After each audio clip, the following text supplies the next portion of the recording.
Hi everyone, in this video is all about the duties of Katipunan.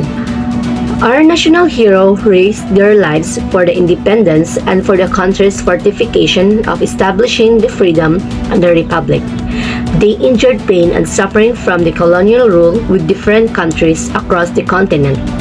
It was indeed the abuse which led the Katipunan to be fabricated and fortified. As a student and a Filipino patriot, I believe that the duties of Katipunan restores the power of a Filipino patriot.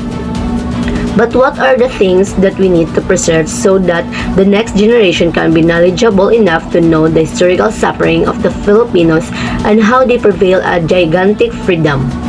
Do we still need to study the background of Katipunan and how Katipuneros, how to prevent the next generation to directly fade the history? Question that we need to assemble in order to obtain various form of dexterity and understanding about the primitive heroes. The hero of the past still remains to our books, and so as in our minds. They have portrayed not just heroes, but also a Filipino. They risked their lives for the freedom and independence using their bravery and strategic advancement to eradicate their enemies and geoparadize them into the map. The duty of Katipuneros are strongly establishing a fortification of power, strength, and intelligence. They fulfill their promise to preserve the Philippine soil by using their dexterity and skills in accomplishing and exterminating the foreign invaders outside our lands. In order to preserve this historical event, we need to pursue the quality of education in which the teachers are highly capable of delivering the various facts and accounts of the Katipuneros. The duty of youth or the next generation is to put themselves on a commitment or establish the knowledge that will stop the eradication of these accounts. If we have forgotten the national heroes within ourselves, we may have been forgotten that we are a Filipino that preserve it. We need to reassemble in order to obtain hereditary concept, a concept that will pass the knowledge to the future youth and for the building of intellectual capacity. Our national heroes might not have been recognized independence in the Treaty of Paris, which is our discrimination towards our country.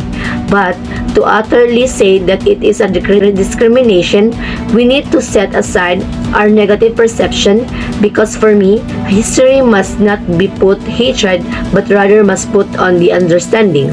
The circumstances that enable them to build their own or our own political atmosphere is a manifestation that there is a significant valuable reason from it that we need to understand. For the youth, who among of those acknowledge the power of dexterity and known the principle of the Katipunan are those people who valued the fortification of the country. We cannot feel the freedom without the duty of principle of the Katipuneros, nor we cannot succeed the republic without them destabilizing the colonial rule. In conclusion, the duty of Katipuneros is for the Philippine freedom and for the independence of the soil. They gigantically contribute a massive stabilization for the country's republic. The focal point of their duty to obtain is to reach at the depths of their goals. Their patriotism includes solidarity to accomplish the Philippine peace and freedom. That would be all, and thank you.